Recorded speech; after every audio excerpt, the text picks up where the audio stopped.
Alright, bon matin tout le monde, ça va bien? Eh boy, il y a encore du monde endormi un matin. Est-ce que ça va bien? Êtes-vous content d'être à l'église un matin? Wow! Hey, moi, je suis vraiment content. Ça fait... je me suis réveillé de bonne heure un matin. J'avais hâte d'être ici. Et moi, si tu n'as pas entendu, parce que peut-être tu parlais, tu sais, je sais pas. Mon nom, c'est Jasmin. Et je suis un des pasteurs ici à Axe 21. Et je m'occupe également des adolescents et des jeunes adultes ici à l'église. Et pour vrai, je trippe à être ici. Je trippe à être ici à chaque dimanche matin. Puis encore plus ce matin parce qu'aujourd'hui, on fait la fête. Aujourd'hui, on fait des baptêmes, on fait la fête. Et aujourd'hui, c'est un party. Comment tout le monde? C'est un party. Et on est à l'église et on fait la fête. Donc, bienvenue à l'église. Bienvenue à l'église où on a le droit de faire la fête. Il y a des gens qui croient ça. Yes! Donc, qu'est-ce que je vais faire pendant les 30 prochaines minutes? On va discuter des baptêmes. On va discuter ensemble c'est quoi le baptême et je vais tenter de t'expliquer vraiment pourquoi il y a au-dessus d'à peu près 15 à 20 personnes que ce matin vont se faire baptiser. Pourquoi il y a 15 à 20 personnes qu'on va prendre, qui vont être toutes habillées, qu'on va les pitcher dans l'eau, qu'on va les sortir de là. Je vais tenter de t'expliquer pourquoi qu'on fait ça. Et l'affaire, tu te dis, ouais, mais moi, Jasmin, ça fait longtemps que je vais à l'église, ça fait longtemps que je crois en Dieu, tu sais, j'ai donné ma vie à Dieu en 1982, tu sais, je me suis fait baptiser en 83. J'ai pas besoin qu'on me parle du baptême ce matin.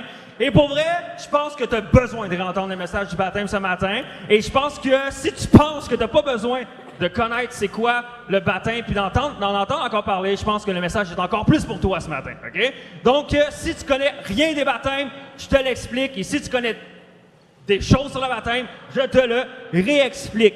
Donc, le baptême, c'est quelque chose de vraiment important et c'est quelque chose que c'est une expérience d'une vie. C'est une expérience que je veux inviter beaucoup de personnes à vivre cette expérience-là. Et même si tu es ici ce matin, on va même t'inviter. Si tu crois en Dieu, tout ça, tantôt à la fin, on va t'inviter peut-être de dire, bon, tu peux te faire baptiser toi aussi ce matin si tu le désires. Mais on va commencer avec le début. Donc, on va regarder qu'est-ce que c'est le baptême. Donc, premièrement, on va regarder la définition du baptême. Qu'est-ce que le baptême? Le baptême, c'est que le baptême d'eau est une représentation visible d'une réalité invisible. OK, je répète, OK? Parce que peut-être que tu n'as pas pris encore ta gorgée de café ce matin. Le baptême d'eau est une représentation visible d'une réalité invisible. Et c'est quoi la réalité visible? Ben, la visible, c'est qu'on te pitche dans l'eau, OK? Ça, c'est le visible, on le voit, OK? Et quelles sont les réalités invisibles? Quelles sont les réalités invisibles? Il y a plusieurs facettes, OK? Et ce matin, ensemble, on va regarder deux facettes de ces réalités-là qui sont invisibles. La première, c'est que le baptême est une représentation que mes péchés sont effacés. Et le deuxième, on va regarder, c'est que le baptême est une représentation que j'ai une nouvelle identité. Alright. Donc, premier point ce matin, le baptême est une représentation que mes péchés sont effacés. Donc, on va regarder un passage dans la Bible, dans Actes 2, verset 38. On va lire ça ensemble ce matin. Pierre leur répondit, « Repentez-vous. » OK, gros mot à matin. Repentez-vous. Qu'est-ce que ça veut dire, se repentir? Se repentir, c'est changer de comportement. C'est changer de direction. Je m'en allais par là et maintenant, je change de direction et je m'en vais par l'autre côté. Et c'est vraiment de dire, ben avant, je faisais telle attitude, j'avais tel comportement, mais maintenant, je change mes attitudes, je change ma manière de penser, je change mes comportements. Donc, je me repens. Ça, qu'est-ce que ça veut dire? Repentez-vous. Donc, repentez-vous. Et que chacun de vous se fasse baptiser au nom de Jésus-Christ pour que vos péchés vous soient pardonnés. Vous recevrez alors le don de Dieu, le Saint-Esprit. Donc, on peut voir que tout de suite, la Bible nous démontre le lien entre le baptême et le pardon de nos péchés. Donc, le baptême est une représentation visible de la réalité invisible que nos péchés sont pardonnés. Et qu'est-ce qu'un péché? Encore une fois, gros mot à matin, le péché. Hey, ça, on parle pas ça souvent à job autour de la machine à café, hein? Le péché. Le péché, qu'est-ce que ça veut dire? Je donne une image simple, OK? Moi, je suis quelqu'un qui tire une flèche, puis je vise la cible, et le péché, c'est de passer complètement aux côtés de la cible. Donc, c'est de faire une action, c'est de faire quelque chose, avoir une pensée, et qu'on sait que cette pensée devrait être bonne, que ce comportement devrait être bon, mais que je manque complètement la cible. Donc, je passe aux côtés de ce qui devrait être bon, de ce que je devrais faire, dans le fond, d'arriver à la cible. Donc ça, on considère ça comme un péché. C'est ça que ça veut dire. Maintenant, on va continuer, OK? On va continuer dans Actes 22, verset 16. Et qu'est-ce que ça nous dit? C'est que c'est lorsque l'apôtre Paul, OK, lorsqu'on regarde dans la Bible, l'apôtre Paul est quasiment écrit quasiment tout le Nouveau Testament, quasiment à lui tout seul. Mais l'apôtre Paul a eu un grand ministère, mais avant, il y a eu un temps où que l'apôtre Paul persécutait les chrétiens, tuait les chrétiens. Il disait, ben vous autres, je vous aime pas, ok, donc je vais vous tuer. Et il y a eu un moment qu'il a rencontré Dieu, il a rencontré Jésus, et qui a changé de comportement. Donc il s'est repenti et qui est devenu un homme qui a changé la planète Terre quasiment au complet, qui a implanté des églises, qui a eu un impact incroyable. Et l'affaire, c'est que Paul donne sa vie à Dieu. Et Ananias, qui était son ami, lui dit, qui l'a comme accompagné au début dans sa marche chrétienne, dans la même journée que Paul s'est converti, Ananias va lui dire ça. Il lui dit, « Et maintenant, que tardes-tu? Lève-toi, sois baptisé et lavé de tes péchés en invoquant le nom du Seigneur. » Que tardes-tu? Qu'est-ce que tu fais? Qu'est-ce que tu attends? Lève-toi! Lève-toi et fais-toi baptiser. Et Paul n'a pas attendu 6 mois. Paul n'a pas attendu 1 an, 2 ans, 3 ans. Et la réalité, c'est qu'il y a plein de gens qui attendent. Je connais plein de gens, puis même c'est peut-être vous ici ce matin, que ça fait longtemps que tu viens à l'Église, ça fait longtemps que tu viens à Actes 21, ça fait même longtemps que tu dis, ben moi je crois en Dieu, j'ai mis ma foi en Dieu, je crois que Jésus est mort pour mes péchés, que c'est le roi, que c'est Dieu, et que je mets ma foi en lui, que je veux que Dieu dirige ma vie, mais je me fais pas baptiser. Je le file pas. Mais l'affaire, c'est que si Ananias serait ici ce matin, il ferait là, « Hey! Qu'est-ce que t'attends? Lève-toi, sois baptisé et lavé de tes péchés. » Et on voit encore le lien entre le baptême et le fait qu'on est lavé de nos péchés. Mais l'affaire, c'est que on attend des fois trop souvent, mais pourquoi? La Bible nous dit, tu crois en Dieu, fais-toi baptiser, parce que c'est un signe de qu'est-ce qui se passe dans ton cœur, dans ton âme. Et l'affaire, c'est que lorsqu'on parle du baptême, ça vient d'où ça, le baptême? Le baptême, c'est quelque chose qui a pris place dans l'Ancien Testament. Donc, avant que Jésus vienne sur terre. Et comment ça se passait avant? Il y avait le temple de Jérusalem, le temple de Dieu, et tu avais les prêtres, donc les pasteurs dans le temple. Et à ce moment-là, les pasteurs devaient, avant de rentrer dans le temple, avant de rentrer dans le lieu saint qu'on appelle, où il y avait la présence de Dieu, et avant qu'ils rentrent là, il fallait qu'ils se jettent dans une cuve, une genre de cuve d'airain, et qu'ils se jettent dedans, et avec l'eau qu'il y avait dedans, et ça signifiait que tu étais comme lavé de tes péchés. Donc, tu devenais quelqu'un de pur, de quelqu'un de saint. Et ensuite de ça, le prêtre pouvait entrer dans le temple, dans la présence de Dieu. Mais l'affaire, c'est qu'aujourd'hui, on n'est plus dans l'Ancien Testament. Aujourd'hui, on est après Jésus. Donc, aujourd'hui, on ne fait plus ça. Vous n'avez pas vu à l'entrée ce matin, avant d'entrer dans la salle, une grosse piscine. Là, tout le monde va patauger un peu de temps, puis après ça, on rentre dans la salle. Là, on n'a pas vu ça. OK? Donc, on ne fait plus ça. Aujourd'hui, à cause de Jésus, on a un seul baptême. Un seul baptême, une fois, et on est purifié une fois pour toutes. On a une nouvelle péché, on a une nouvelle identité une fois pour toutes. Hein? On a une nouvelle identité une fois pour toutes. On est lavé de nos péchés une fois pour toutes. Et ça, c'est une seule fois grâce au sacrifice que Jésus a fait pour nous. Et l'affaire, c'est que lorsqu'on se met à croire en Jésus, on est baptisé en Jésus. Et c'est fait après ça. C'est fait et nous sommes pardonnés. Moi, je suis pardonné de mes péchés. Je suis pardonné de mes péchés que j'ai faits dans le passé. Je suis pardonné de mes péchés que j'ai faits aujourd'hui. Et je suis pardonné de mes futurs péchés que je vais commettre dans les prochains jours, prochaines années, jusqu'à temps que je meure. Je suis déjà pardonné parce que j'ai mis ma foi en Dieu. Et est-ce que toi, tu as la certitude que Dieu a pardonné tes péchés? Et c'est ça que je veux t'amener ce matin. Parce que Dieu, c'est incroyable. Dieu nous lave. Jésus nous lave de nos péchés. Le meilleur détergent, c'est pas Tide, c'est pas Sunlight, c'est pas Arctic Power. Le meilleur détergent, c'est le sang de Jésus. C'est le sang de Jésus qui nous purifie. Come on, yeah! Parce que Jésus est mort pour nous. Jésus est incroyable. Donc, si tu crois que Jésus t'a purifié par sa mort à la croix pour toi, t'es pardonné. T'es pardonné. Et ensuite, le baptême est seulement démontré visiblement cet aspect-là qui est invisible dans nos vies. Et l'affaire, c'est que, au travers de mon emploi de pasteur, je rencontre souvent des jeunes adultes, je rencontre beaucoup de gens. Même des ados, même des personnes plus vieilles, pas juste des jeunes adultes. Mais, l'autre jour, je parlais avec un jeune adulte. Et il avait commis de quoi de grave. Okay? Il avait commis un péché, tout ça. Puis, également, ça a amené cette personne-là à faire de la prison. Et ce jeune adulte-là a payé, il est allé payer sa dette, il est allé en prison. Puis, il a payé pour ce qu'il avait fait. Mais la réalité, c'est que, suite à ça, il a rencontré Jésus et on parlait ensemble. Puis, il était là, hey, Jasmin, je sais pas qu'est-ce qui se passe, mais je me sens pas pardonné. Et j'ai dit, là, je parlais avec cette personne-là, je disais, ouais, mais est-ce que tu crois en Dieu? Est-ce que tu crois que Dieu te purifie? Dieu t'a lavé, qu'il est mort pour toi? Il me dit, oui, je crois ça. Mais il dit, Jasmin, je le sens pas. Ouais, mais je dis, est-ce que tu as vraiment mis ta foi, puis que tu as changé de comportement, puis que maintenant, tu fais plus ce péché-là, puis maintenant, tu le feras plus, puis tu as compris? Il dit, oui, Jasmin, mais je le sens pas. Mais je dis, tu es déjà pardonné. Même si tu le sens pas dans toi, tu es déjà pardonné. Ouais, mais il me dit, Jasmin, je comprends pas comment un Dieu si bon pourrait faire ça. Je dis, tu as tout compris. Dieu est tellement bon qu'il t'a purifié et vraiment, t'es vraiment sauvé grâce à Jésus. Puis il était là, wow! Wow, c'est incroyable. J'ai dit, t'as raison, c'est vraiment incroyable. Parce que Dieu nous fait ça, même si des fois on ne le sent pas. Si on met notre foi, Dieu nous pardonne. Donc, premier point, 1, le baptême représente que mes péchés sont pardonnés. 2, le baptême est une représentation que j'ai une nouvelle identité. Écoute bien ceci, c'est important. Si tu t'es jamais fait baptiser, c'est pour toi ce matin. Si tu t'es déjà fait baptiser, c'est encore plus pour toi. Parce que ce point-là, c'est la chose que les chrétiens ont tendance à oublier après peu de temps. Et c'est vraiment, vraiment important, OK?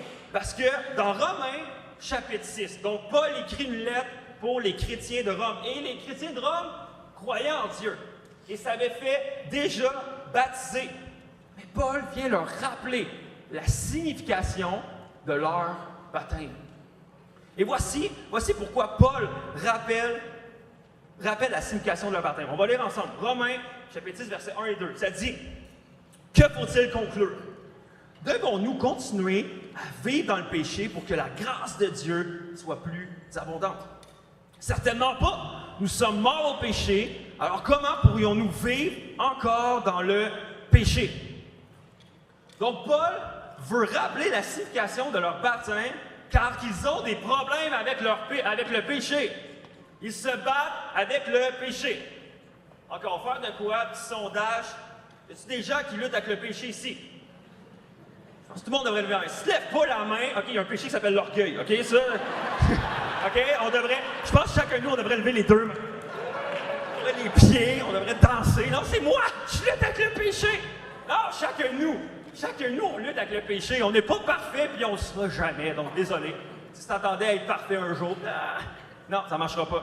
Mais l'affaire, c'est que chacun de nous, on lutte avec le péché. Puis les chrétiens, dans ce temps-là, à Rome, luttaient aussi avec le péché. Luttaient avec ça. Et le remède que Paul leur donne, il leur parle du baptême.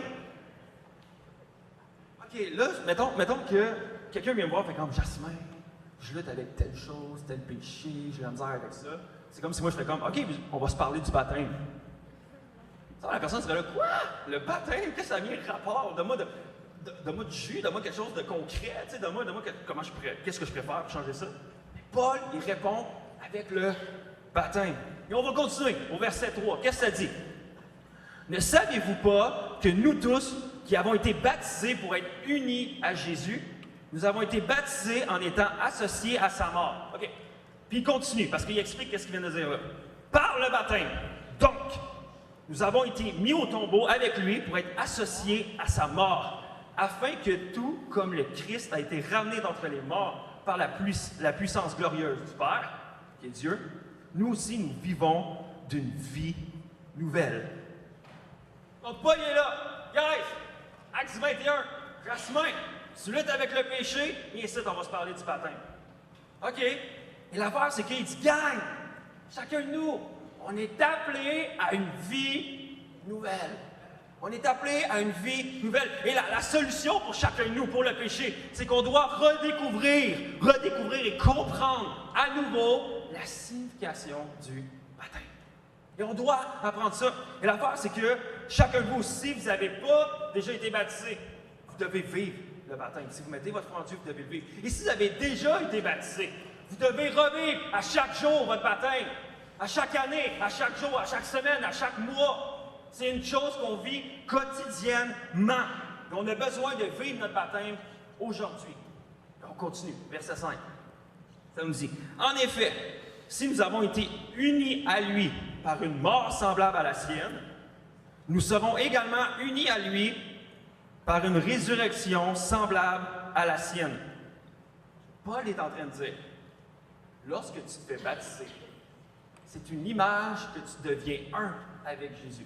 Donc, tu t'unis avec Jésus. C'est vraiment, tu deviens une seule personne. Tu es lié. Il n'y a personne qui peut te détacher de Jésus. Et l'affaire, c'est que lorsque Jésus est mort, c'est comme une signification que ton ancienne vie, ton ancienne personne est morte avec Jésus, et que lorsque Jésus est ressuscité, ta nouvelle vie a pris vie avec Jésus. En d'autres mots, j'ai un ancien moi qui est mort avec Jésus, puis j'ai un nouveau moi qui est ressuscité avec Jésus.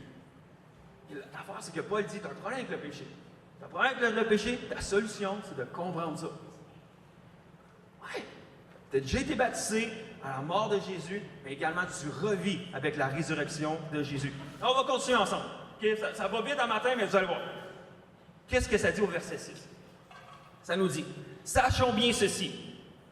L'être humain que nous étions auparavant a été mis à mort avec Jésus sur la croix, afin que notre nature pécheresse soit détruite et que nous ne soyons plus esclaves du péché. » Là, peut-être qu'il était là le matin, il fait comme « Wow, là, Jasmin, là, je pense même chercher un autre café, parce que toute cette affaire-là d'unis, puis qu'on est unis à Dieu, là, je la comprends pas, OK? » Et pour vrai, ça se peut que ça aille vite, puis tout ça. Et l'affaire, c'est que tout cet aspect-là d'être unis, de devenir un avec Jésus. Okay? En théologie, okay, lorsqu'on étudie la Bible, ça s'appelle l'identification à Jésus.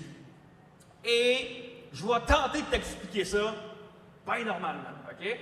Donc, identification à Jésus. Quel mot qu'on utilise aujourd'hui dans notre langage quotidiennement qui ressemble à identification? Hey, je t'avoue, je parle. OK, allez-y. Comment? Ressembler. Allez-y. Identification, oui. Qu'est-ce qui ressemble à identification? Qu'est-ce qu'on utilise? OK, j'ai entendu là-bas, identité. OK, identité. On utilise le mot, quand on va au dépanneur, une monnaie de ces cartes d'identité. OK, ça arrive des fois. OK. Donc, identité. L'identification avec Jésus représente notre identité. C'est pour ça que les baptêmes, c'est vraiment important. Parce que les baptêmes, c'est une question d'identité. Et l'affaire, c'est que je ne sais pas si ça vous est déjà arrivé de vous lever un bon matin. Vous levez, vous vous ramassez dans la salle de bain, vous vous regardez dans le miroir, puis vous vous dites, je ne reconnais plus cette personne-là. Qu'est-ce que je suis devenu? Je suis qui? Je ne reconnais pas cette personne-là. Elle fait des choses, elle dit des choses, puis que, il me semble, c'est plus moi, c'est pas moi. Peut-être même que ça vous est déjà arrivé d'avoir fait quelque chose, d'avoir commis quelque chose, d'avoir dit ou fait quelque chose, puis tu es là, c'est pas moi ça! Pourquoi j'ai fait ça? J'ai jamais dit que je ferais ça, puis j'ai jamais voulu faire ça, puis je me retrouve à faire ces affaires-là. Pourquoi? C'est pas moi ça. Ou également de regarder en arrière et faire, qu'est-ce que je suis devenu? Je suis parti de là, maintenant je suis ici. Qu'est-ce qui se passe dans ma vie? Qu'est-ce qui se passe dans ma vie? Je ne sais pas si ça vous est déjà arrivé de dire qu'est-ce que je suis devenu. Et c'est pour ça que le baptême est aussi important, parce que c'est une question d'identité. Et notre identité va déterminer notre destinée. Et c'est vraiment important. L'affaire, c'est que si tu veux comprendre, c'est quoi mon identité? C'est quoi l'identité, Jasmin? Pourquoi tu parles d'identité? C'est flou pour moi ce matin. OK, je vais t'expliquer.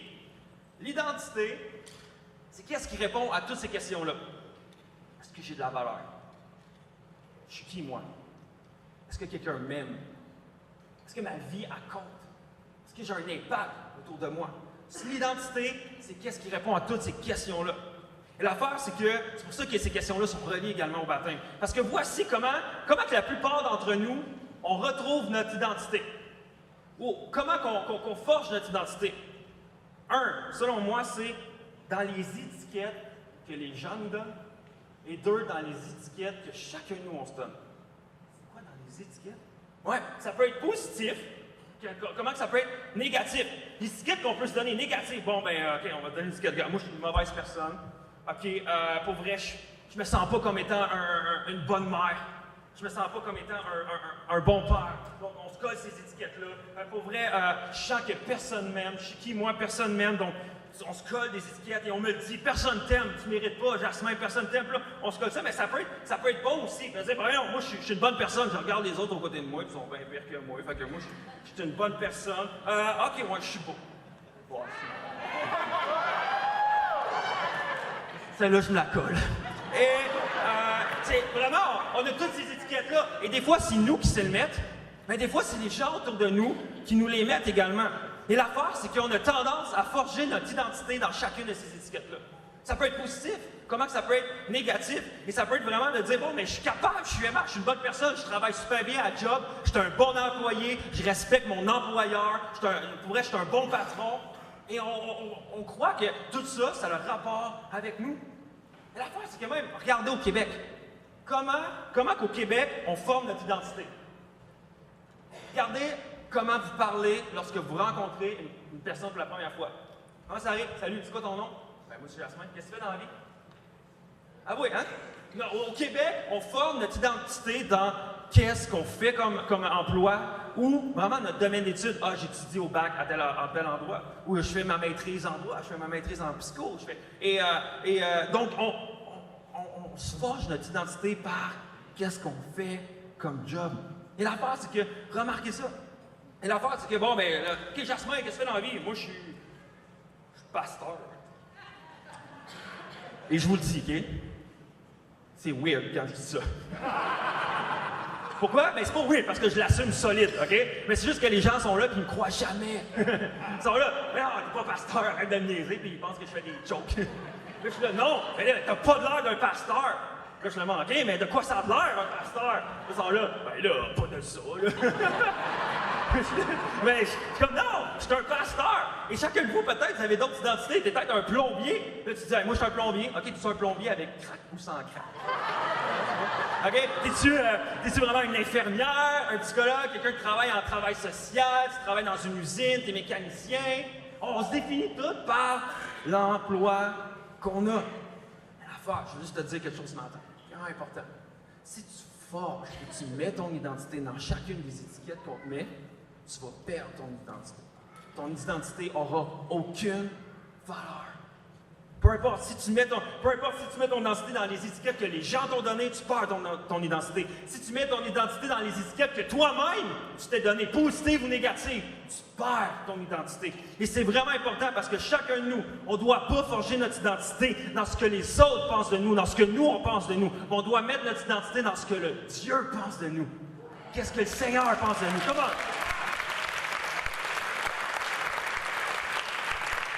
Et moi, ma question, que tu sois baptisé ou que tu sois pas baptisé, avec quoi forges-tu ton identité?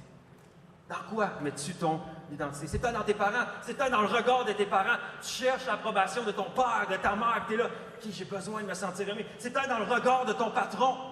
Tu veux te sentir comme un bon employé, tu veux recevoir vraiment le bonus, tu veux recevoir le bon emploi, tu veux que ton boss te voie, toi, tu es le meilleur employé. Et tu travailles juste pour amasser vraiment plus d'argent. Ou vraiment juste le regard de tes collègues de travail. Tu dis, hey, lui, il est bon, là, pour vrai, hein, il en met, puis toujours gentil, puis tout ça. Ou c'est peut-être dans le regard de ton voisin, qui trouve que ton char est plus beau que le sien. Et des fois, c'est peut-être même dans ta capacité de séduction. Si t'es une femme, c'est peut-être dans ta capacité de séduire les hommes. Et ça, dans notre société, c'est présent tellement. Faut que je prenne une gorgée d'eau. Et si t'es un homme, c'est peut-être dans ta capacité de charmer les femmes aussi.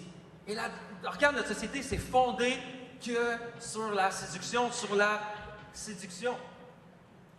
vraiment le côté de sensuel et toutes ces choses-là. Pourquoi? J'aimerais dire ce matin, puis là, je suis vraiment concret, là. Tu ne devrais pas retrouver ton identité dans ta sexualité. OK, je vais répéter parce que je pensais que le monde allait vraiment trouver ça bon. OK, on répète, OK? Tu ne trouveras jamais ton identité dans ta sexualité. Yeah! Bon! Parce que ta vraie valeur n'est pas dans ta sexualité, mais dans les yeux de Dieu. Et ça, c'est vraiment important et on doit comprendre ça. Les yeux de grâce, les yeux d'amour, les yeux de compassion de notre Dieu qui nous regarde et qui nous aime tellement parce qu'il a donné son Fils pour nous. Et ça, c'est incroyable. Et ça, c'est incroyable. Mais l'affaire, c'est que lorsqu'on se fait baptiser, au travers le baptême, qu'est-ce que Dieu veut faire? Et c'est comme si, lorsqu'on se fait baptiser et qu'on va dans l'eau, c'est comme si Dieu veut nous enlever toutes nos étiquettes. Et lorsqu'on plonge dans l'eau, qu'on remonte, c'est comme si toutes ces étiquettes-là devraient rester dans l'eau. Et que maintenant, les nouvelles étiquettes devraient être notre identité en Dieu. Qui qu'on est? On est un enfant de Dieu. On est aimé. On a de la valeur. Et Dieu veut nous enlever tout ça. Et regardez ce que Paul nous dit encore dans Colossiens 3:9. Il a dit, ne vous mentez pas les uns les autres, correct? On se ment pas. On continue. Car vous avez abandonné votre vieille nature avec ses habitudes et vous vous êtes revêtus d'une nouvelle nature. Vous êtes des êtres nouveaux que Dieu, notre Créateur, renouvelle continuellement à son image pour que vous le connaissiez parfaitement. Et on doit placer notre identité en Dieu, dans ce que Dieu dit de qu'est-ce qu'on est. On doit continuellement mettre notre identité en Dieu et Dieu nous dit qu'il nous renouvelle. Et lorsqu'on se place dans une situation, dans une place devant Dieu, Dieu renouvelle constamment notre identité afin qu'on puisse être à sa ressemblance. Et Dieu veut qu'on abandonne et qu'on délaisse toutes ces étiquettes-là. Et regardez la suite. Il n'importe donc plus que l'on soit non-juif ou juif, circoncis ou incirconcis, non-civilisé, primitif, esclave ou homme libre. Ce qui compte, c'est le Christ qui est en tout et en tous. Et je crois que Paul, qu'est-ce qu'il est en train de dire? Je crois que Paul est en train de dire, cessez de trouver votre identité dans les étiquettes. Arrêtez de trouver votre identité dans des catégories qu'on nous met, juifs, non-juifs, circoncis, incirconcis, toutes ces affaires-là. On doit arrêter de nous identifier dans ces choses-là parce qu'à chaque fois, qu'est-ce qu'on fait? C'est qu'on érige des murs. On met des murs entre nous. Blanc, noir, riche, pauvre. Je suis bon, pas eux. Pour vrai, je suis beau, pas eux. Je suis belle, pas eux autres non plus. Pour vrai, je suis souverainiste, moi je suis libéraux, moi je suis canadien, moi je suis Rangers. Et on se met tout le temps des barrières comme ça. Et ça nous donne vraiment un ADN. Fais-moi ton manteau. Pourquoi? Il est un peu petit pour moi, par exemple. Mais pourquoi qu'on veut tout le temps ces étiquettes-là?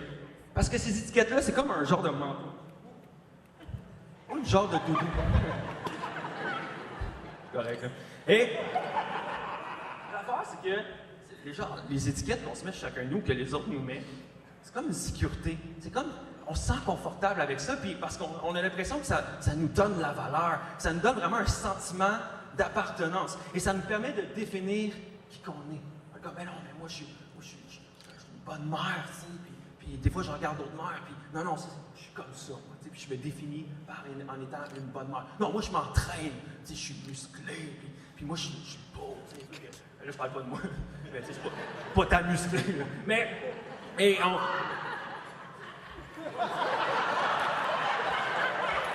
c'est un peu méchant, là. Et l'affaire, c'est que c'est comme confortable, c'est comme une doudou, c'est comme on se sent bien avec ça. Et l'affaire, c'est que ça ne marche pas. Et je veux vous dire quelque chose. T'as beau essayer. Je te mets au défi, mais en même temps, non, fais-le pas, ça ne sert à rien. Mais si tu essaies d'aller chercher toutes les étiquettes que tu peux, essayer de te coller, un coup, tu vas les avoir. Tu vas te rendre compte que ça ne marche pas. Et qu'à un moment donné, il va t'en manquer des étiquettes. Il va toujours te manquer quelque chose et que ça ne marchera pas. Le seul endroit qu'on peut vraiment trouver notre vraie identité, c'est en Dieu. C'est en Dieu. Et l'affaire, c'est que voici ce qu'on va faire présentement. Il y a des gens aujourd'hui qui ont décidé de se faire baptiser. Il y a des gens qui ont mis leur foi en Dieu et ils ont vraiment décidé de délaisser leur vieille nature pour avoir cette nouvelle nature. Ils ont décidé de délaisser les vieilles étiquettes pour de nouvelles étiquettes, mais que Dieu va leur mettre. Que c'est Dieu qui va forger leur identité. Et voici ce qu'on va faire, c'est qu'on va regarder une vidéo avec le témoignage de beaucoup de baptisés qui vont se faire baptiser ce matin. Donc on va regarder leur témoignage et pour vrai, c'est incroyable, ok? Ce que Dieu fait dans la vie de ces personnes-là et on doit célébrer ça ensemble et après on va commencer à faire la fête et ça va être vraiment le fun. Mais remarquez à quel point ces personnes-là ont vraiment vu que leur identité avant, qui mettent leur foi en Dieu, n'étaient rien. Puis que maintenant, en Dieu, ils sont vraiment solides et qui aiment Dieu de tout leur cœur, de toute leur âme, de toute leur force. Donc, je vous laisse avec la vidéo.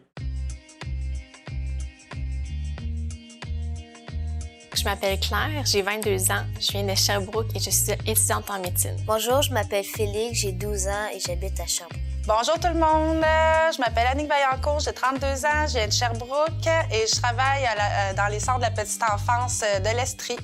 Salut, je m'appelle Kellyanne Leach, j'ai 15 ans et je viens de Sherbrooke.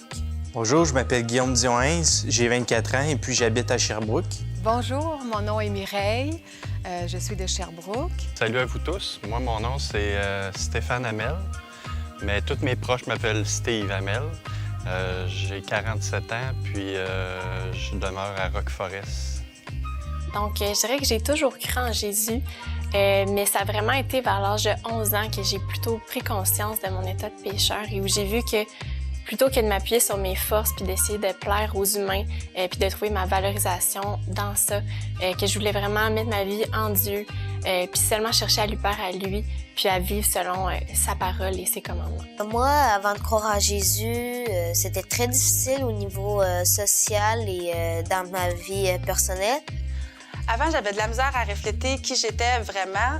J'étais une personne qui était plutôt timide, plutôt froide. Je cherchais vraiment à briser ces chaînes-là et à pouvoir montrer et dévoiler, refléter ma nature qui était beaucoup plus pleine de compassion, pleine d'amour. J'ai toujours su que j'avais ça en dedans, mais avant, j'avais comme quelque chose qui me retenait.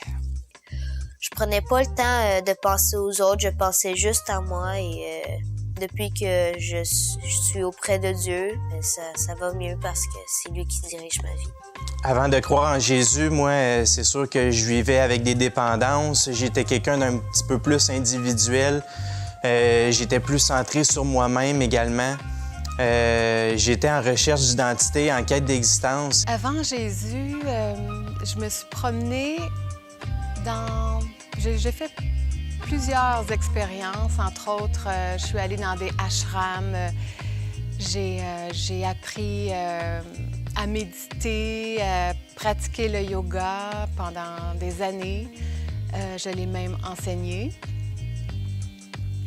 Ça a poursuivi pendant quelques années, mais à un moment donné, ça me rejoignait plus. J'étais pas vraiment en paix. C'est sûr que j'ai cherché un peu le bonheur dans le travail, dans l'argent, en espérant un jour de devenir riche, comme plusieurs, mais un jour, la vie a dit, ben écoute, ton vide qui est à l'intérieur de toi depuis tant d'années, ben en rencontrant Jésus, il a comblé ce vide-là. Et depuis ce temps-là, je suis Jésus. Dieu m'a permis d'être élevée dans une famille chrétienne. J'ai toujours eu le privilège d'aller à l'église le dimanche. Puis j'ai plusieurs fois été dans des camps de vacances où j'entendais parler de Dieu. Puis c'est vraiment là où une année, j'ai pris plus conscience de ce que ça signifiait pour moi d'être chrétienne. Puis j'ai réalisé que les années passées, j'avais pas nécessairement démontré aux gens autour de moi ce que ça voulait dire, puis ce que ça représentait. Puis j'ai décidé à ce moment-là de me mettre à vivre et à mettre en action ce que Dieu m'avait montré dans sa parole, puis à vraiment vouloir lui poser mes questions quand j'étais dans le doute, puis à m'appuyer sur lui à chaque fois que j'avais des craintes ou des peurs. Au début, j'ai commencé à aller à l'église à cause que je devais suivre ma mère. Et je dois avouer que j'y prenais pas goût, mais avec le temps, je me suis mis à aimer ça et c'est rendu unique. J'ai rencontré Marc, qui est un ancien pasteur de l'église, et il m'a beaucoup aidé dans mon cheminement.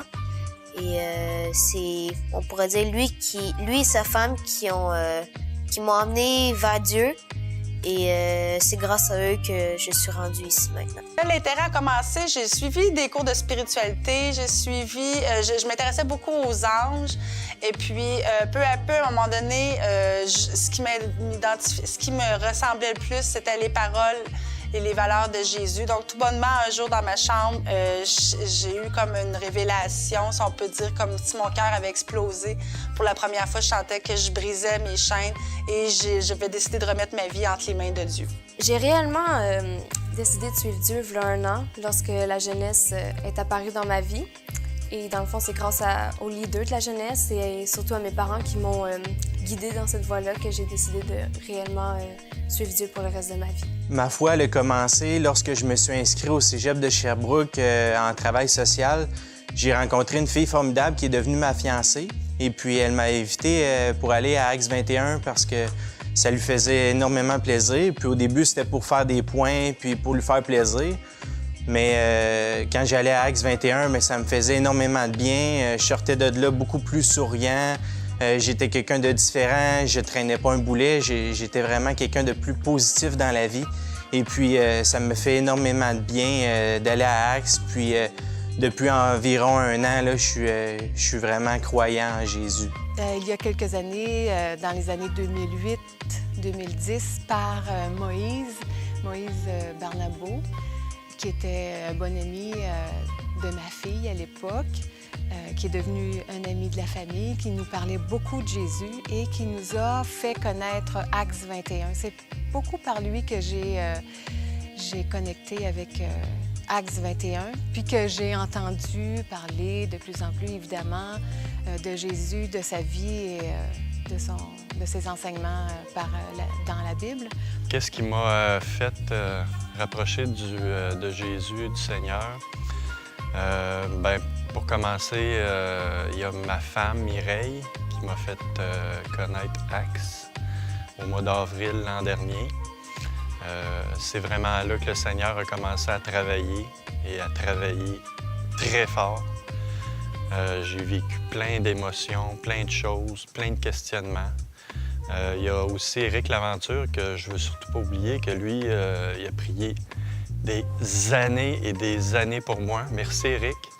Tu en fais partie de ceux qui ont travaillé sur moi.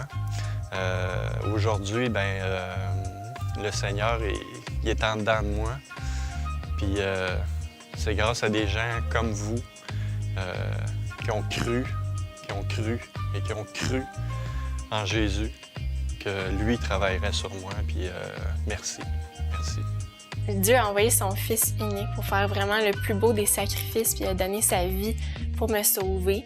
Je pense que ce qui est le plus frappant pour moi, c'est à quel point il m'a aimée quand j'étais pécheur, puis je méritais encore aucunement son pardon et son amour, qu'il soit allé me chercher à ce moment-là quand j'étais vulnérable. Puis ça me donne juste envie de l'aimer encore plus, de donner ma vie pour lui chaque jour parce qu'il est mort pour moi puis je veux vivre pour lui. Mais moi, j'ai compris que Dieu s'est sacrifié pour nous. Nous étant pécheurs, il y avait juste lui de parfait. Il a fait ça pour qu'on puisse le rejoindre au paradis. Il prend tous nos péchés, il nous donne une nouvelle chance et il est venu me sauver. Avec lui, je continue de foncer, continue d'avancer dans la vie. Pour moi, Jésus, c'est celui qui s'est sacrifié pour nous. Puis parce qu'il voulait pas qu'on soit séparés de Dieu et il voulait qu'on ait accès à son royaume et à son amour. J'ai compris que Jésus s'est sacrifié sur la croix pour mes péchés et puis qu'il m'accorde la vie éternelle si je lui accorde toute ma confiance et puis si je mets ma vie entre ses mains. Ça n'a pas bouleversé ma vie, ça l'a comme apaisé parce que je croyais déjà en Jésus, mais le fait de le mettre vraiment au centre de ma vie, ça m'a comme apaisé, ça l'a emmené une confiance. Je remercie Jésus à chaque jour d'être mort pour moi, pour avoir pris mes péchés, puis de me dire, fais-moi confiance, continue. Les résultats sont là, puis les résultats vont qu'est-ce qui s'en vient, ça va être encore meilleur. Je souhaite tellement ça à tout le monde, de connecter, de faire la connexion là, avec Jésus. Je veux me faire baptiser parce que maintenant que j'ai compris réellement ce que ça voulait dire pour moi d'être chrétienne, je veux pouvoir le partager avec tout le monde, puis le démontrer, puis juste le déclarer puis en être contente. Puis je veux également obéir à Dieu qui m'a demandé de me faire baptiser puis juste répondre à son appel. Pour remercier de tout le cheminement les 10 dernières années, pour reconfirmer et puis me rapprocher de Dieu. Dans le fond, j'ai décidé de me faire baptiser parce que je veux officialiser le désir que j'ai de suivre Dieu le reste de ma vie. Puis c'est aussi parce que je sais qu'il va être là dans les moments difficiles que je vais traverser dans le futur, puis c'est aussi parce que je mets ma confiance en lui dès maintenant. Aujourd'hui, je veux me faire baptiser parce que pour moi, c'est vraiment une étape importante. C'est un engagement que je prends avec Jésus, avec le Seigneur. C'est également une occasion pour proclamer haut et fort devant tout le monde que je mets ma vie entre ses mains et que je lui accorde toute ma confiance. Puis je veux également m'approcher de lui. Le baptême est pour moi un engagement. Un engagement profond envers Jésus et de tout ce qu'il a fait pour nous. Il nous a sauvés. Il est venu ici pour nous enseigner, nous dire que la vie, finalement, elle est éternelle. Donc, de me purifier. De me purifier de tout mon passé et d'aller vers une vie nouvelle. J'ai pris une décision. J'ai pris la décision de me faire baptiser pour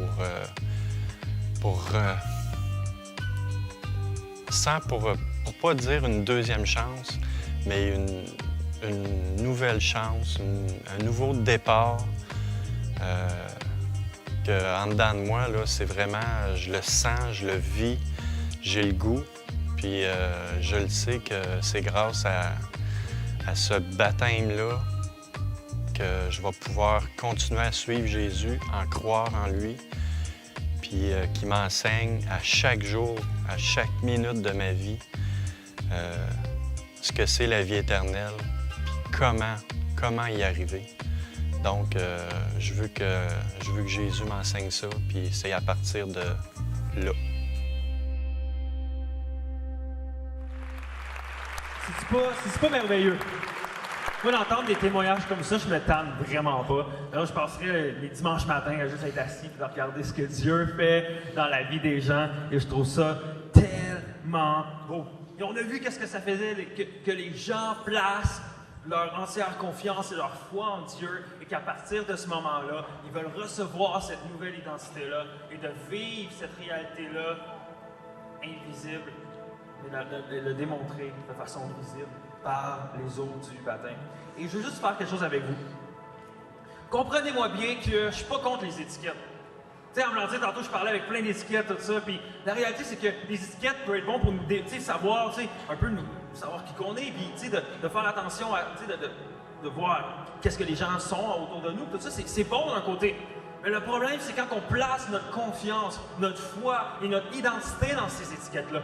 Et là, c'est malsain. Là, c'est mauvais. Et c'est pourquoi on doit complètement placer notre valeur en Dieu et non dans ces étiquettes-là. Et l'affaire, c'est que, je veux te dire, lorsque tu donnes ta vie à Dieu, lorsque tu commences réellement à avoir la foi en Dieu, tu n'as plus besoin de te poser des questions. Est-ce que j'ai de la valeur? Est-ce que Dieu m'aime? Est-ce que quelqu'un m'aime en fait? Est-ce que j'ai un impact autour de moi? Est-ce que les gens me trouvent super cool ou quoi que ce soit? Non! Tu n'as pas besoin d'avoir ça parce que tu sais que Dieu t'aime d'un amour incroyable qui a donné son Fils pour toi. Et l'affaire, c'est que quand tu réalises ça, quand tu réalises la grandeur du sacrifice de Jésus, quand tu réalises à quel point Dieu est bon, Dieu est merveilleux, puis à quel point tu veux suivre Dieu, puis c'est incroyable, pour vrai, tu n'as plus besoin de Jasmin pour te convaincre d'être baptisé. Tu n'as plus besoin de moi parce que c'est toi qui veux être là pour faire comme moi. Moi, je veux me faire baptiser. Moi, je veux vraiment avoir cette confirmation-là. Moi, je veux vraiment que ça change ma vie. Je veux vraiment je veux m'associer à ce que Jésus a fait et je veux devenir un avec lui. Et t'as plus besoin de moi. J'ai plus besoin de faire des gros messages, savoir qu'est-ce que c'est le baptême. Non, moi, je veux me faire baptiser. Moi, je veux me faire baptiser. Et l'affaire, c'est qu'il y a une histoire semblable à ça dans Acte 8. Dans Acte 8, c'est que ça parle d'un fonctionnaire, d'un homme qui rencontre Philippe. Et Philippe le ramasse un gars, puis comme si le gars il faisait du pouce, puis il le ramasse avec lui, il fait comme embarque avec moi. Puis pendant ce temps-là, Philippe lui parle de Dieu, lui parle de la bonne nouvelle de Jésus, que Jésus est mort pour ses péchés. Et l'affaire, c'est que l'histoire nous dit ceci. Ils continuèrent leur chemin et arrivèrent à un endroit où il y avait de l'eau. Le fonctionnaire dit alors, « Voici de l'eau! Qu'est-ce qui empêche que je sois baptisé? » Philippe lui dit, « Si tu crois de tout ton cœur, tu peux être baptisé. » Et l'homme répondit, « Je crois que Jésus-Christ est le Fils de Dieu. » Puis il fit arrêter le char. Philippe descendit avec lui dans l'eau et le baptisa.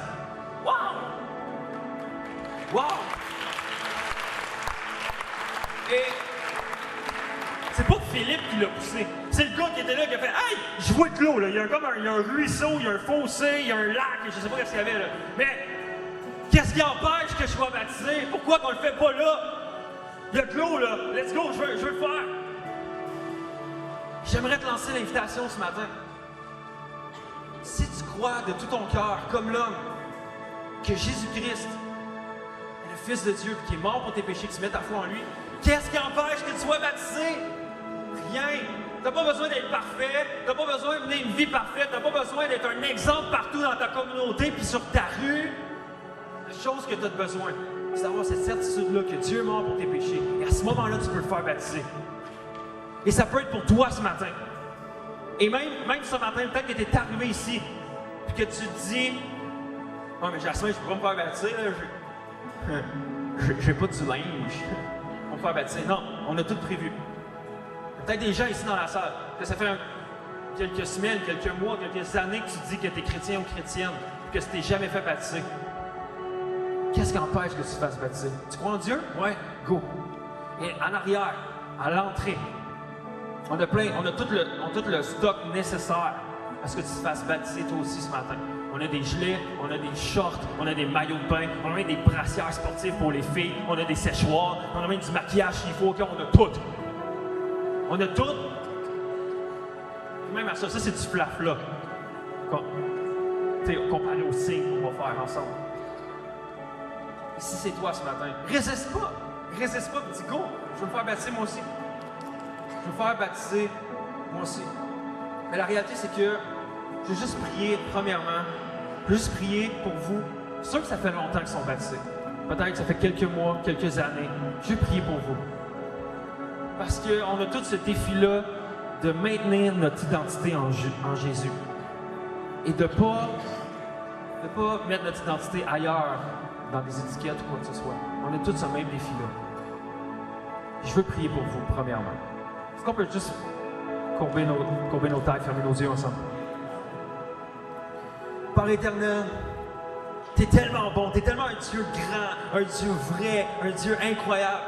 Et Seigneur, je veux te dire merci pour le sacrifice que tu as fait pour nous. Et ce matin, je te prie par l'Éternel de renouveler et de remettre cette nouvelle identité-là dans chacun des cœurs des personnes ici qui se sont déjà fait baptiser, qui ont déjà mis leur foi en toi et qui se sont déjà associés à toi par les eaux du baptême, mais qu'au travers des circonstances, qui ont peut-être mis leur identité et leur valeur en autre chose qu'en toi, je te prie ce matin que tu puisses renouveler ça. Que tu puisses renouveler leur nouvelle identité, et qu'ils puissent avoir cette conviction-là qu'ils ont une vie nouvelle en toi. Donc, Père éternel, merci Seigneur parce que tu es un Dieu qui est vivant et qui agit constamment par ton Saint-Esprit. Donc, merci de renouveler nos vies dans le nom de Jésus. Amen. Et maintenant, ce que je veux faire, c'est ça que tout le monde, on se lève ensemble. Let's go. On se lève ensemble parce que c'est le fun d'être debout. On se lève ensemble. Et là, j'aimerais ça prendre un temps avec vous parce qu'on va commencer à célébrer Dieu. Et comme on a dit, aujourd'hui, c'est un jour de fête. Aujourd'hui, c'est un jour qu'on fait la fête, qu'on fait le party, qu'on est joyeux, qu'on est heureux. J'espère qu'il n'y a pas juste moi d'heureux ce matin. OK? Et on va célébrer, puis le band va nous guider dans des temps de louange, puis on va célébrer Dieu, on va taper des mains, on va danser, on va sauter. All right. Mais l'affaire, c'est qu'avant qu'on puisse célébrer Dieu ensemble, je vais faire de quoi avec vous? Si tu es ici ce matin, tu te dis, moi, Jasmin, j'ai accepté Jésus dans ma vie et je veux me faire baptiser. Il n'y a rien qui t'en empêche. Donc, à partir de maintenant, il y a des gens à l'arrière. Lorsqu'à l'entrée, par où que vous êtes rentrés ce matin, il y a des gens qui sont là, qui vous attendent, avec vraiment, qui veulent vous rencontrer, qui veulent parler avec vous. Et je sais qu'il y a des gens qui veulent se lever et se faire baptiser ce matin parce qu'il y a des gens même qui m'ont envoyé des messages, tout ça. Donc, à partir de maintenant, vous quittez votre place, vous allez à l'arrière et vous allez voir ces personnes-là. Ils vont pouvoir vous prendre, juste discuter avec vous, donner du linge de rechange, juste discuter avec vous de qu'est-ce que votre foi en Jésus représente pour vous. Et ensuite de ça, vous allez venir rejoindre tous les baptisés qui sont backstage ici et qui vont se faire baptiser, qu'on va célébrer, puis qu'on va crier, puis on va hurler, puis on va faire « Ouais! » Donc, si c'est toi ce matin, résiste pas. Il y a des gens qui t'attendent dans l'entrée à partir de maintenant. Donc, pendant qu'on va faire la louange, on va commencer, dirige-toi à l'arrière et on va pouvoir célébrer ça ensemble par la suite. Donc vraiment, j'aimerais faire une dernière prière avec vous, puis après ça, on va célébrer. OK? Père éternel, je te remercie pour chacune des personnes qui vont se faire baptiser. Je te remercie pour chacune des personnes dans laquelle tu as changé leur vie, que tu leur as donné une nouvelle identité, puis qu'aujourd'hui, on va célébrer les baptêmes avec eux, puis leur décision de tuer. Père éternel, c'est un jour de joie aujourd'hui, et tu me dis dans ta parole qu'il y a plus de joie au ciel de quelqu'un qui se repente puis qui vient à toi que toutes les autres. Et Père éternel, on veut célébrer avec toi ce matin, on veut célébrer avec les anges, et on veut crier à quel point tu es un Dieu merveilleux. Et Père éternel, merci encore, et merci de mettre dans les cœurs de plusieurs personnes ce matin de vouloir se faire baptiser. Donc Père éternel, c'est dans ton nom que j'ai prié. Et tout le monde dit? Comment tout le monde dit? Alright, êtes-vous prêts à célébrer Dieu?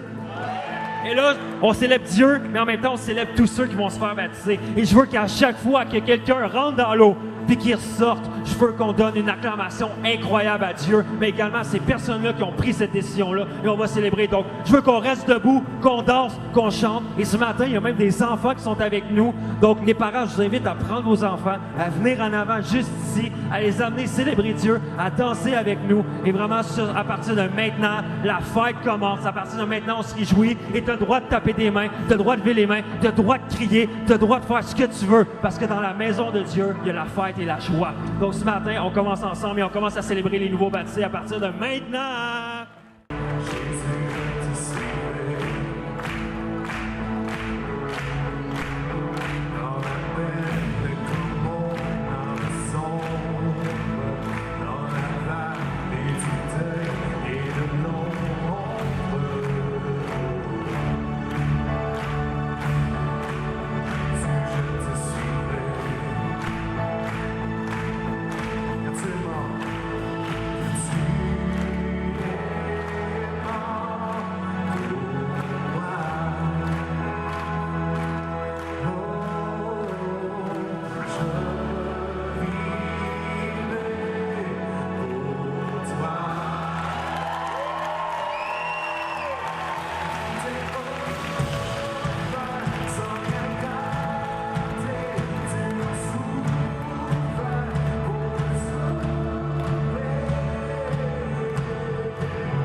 tout ça, tu vas pouvoir te faire baptiser après avec nous. Donc, n'hésite pas, si tu veux le faire, il n'y a rien qui t'en empêche, seulement la foi en Dieu. Donc, c'est parti, on continue à célébrer ensemble les baptêmes, guys.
Donc, c'est ce qui met fin à notre super dimanche incroyable des baptêmes à Acte 21. Donc, pour vrai, merci d'avoir été là, merci d'avoir participé. Et je vous le dis, ce sentiment-là de fête, on peut vivre ça à chaque dimanche matin. Parce que Dieu continue de sauver des gens semaine après semaine parce que notre Dieu est vivant. Est-ce que vous le croyez? Alors maintenant, je vous invite vraiment, si vous avez des questions concernant l'Église, si vous nous avez visité vraiment aujourd'hui, vous pouvez aller à l'accueil où vraiment on peut répondre à vos questions. Si vous voulez joindre un de nos groupes maison, un de nos groupes connexion, où qu'on passe durant la semaine ensemble pour discuter de la Bible, vous pouvez vous inscrire. Si vous voulez également vous impliquer vraiment à l'Église ici de façon bénévole, comme des centaines de bénévoles à chaque dimanche, vous pouvez aller vous inscrire à l'accueil également. Ou si vous voulez nous donner afin que vraiment qu'on puisse continuer à faire cette mission-là de l'Église, on a la table de dons à l'arrière que vous pouvez donner de façon généreuse et ça on va être vraiment reconnaissant. Et sinon, je vous dis merci d'avoir été là. Vous êtes incroyables, mais si vous partez pour manger, revenez ici, revenez avec votre nourriture et on veut célébrer vraiment chacune des décisions que les gens ont prises ce matin. Et sur ce, je vous souhaite un excellent dimanche et on se revoit tout le monde la semaine prochaine. Donc, ciao, guys!